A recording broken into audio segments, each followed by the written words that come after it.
الرحمن الرحیم۔ السلام علیکم ورحمۃ اللہ وبرکاتہ۔ اگر روزہ رکھ کے بھی احساس نہیں جاگا تو یہ روزہ نہیں، صرف بھوک ہے بھوک۔ بابا جی، کل میرے گھر میں افطاری ہے، تقریباً 100 احباب ہوں گے، مجھے سموسے اور پکوڑے چاہیے، کتنے پیسے دے جاؤں؟ میں نے پوچھا۔ بابا جی نے میری طرف دیکھا اور سوالیہ نظروں سے مسکرائے۔ کتنے پیسے دے سکتے ہو؟ مجھے ایسے لگا جیسے بابا جی نے میری توہین کی ہے۔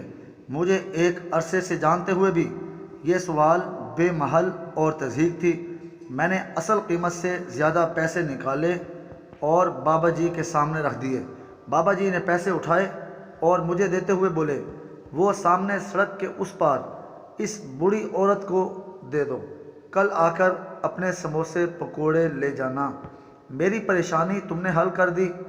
افطاری کا وقت قریب تھا اور میرے پاس اتنے پیسے جمع نہیں ہو رہے تھے۔ اب بیچاری چند دن سحری اور افطاری کی فکر سے آزاد ہو جائے گی۔ میرے جسم میں ٹھنڈی سی لہر دوڑ گئی۔ وہ کون ہے آپ کی؟ میرے منہ سے بے اختیار سوال نکلا۔ بابا جی تپ گئے۔ وہ میری ماں ہے، بیٹی ہے اور بہن ہے۔ تم پیسے والے کیا جانو رشتے کیا ہوتے ہیں؟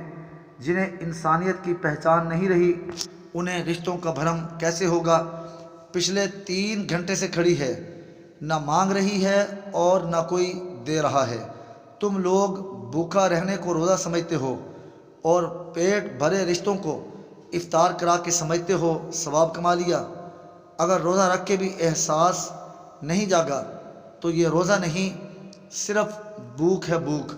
میں بوجھل قدموں سے اس بڑھیا کی طرف جا رہا تھا اور سوچ رہا تھا، اپنے ایمان کا وزن کر رہا تھا۔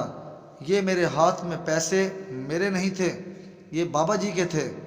میرے پیسے تو رشتوں کو استوار کر رہے تھے، بابا جی کے پیسے اللہ کی رضا کو حاصل کرنے جا رہے تھے۔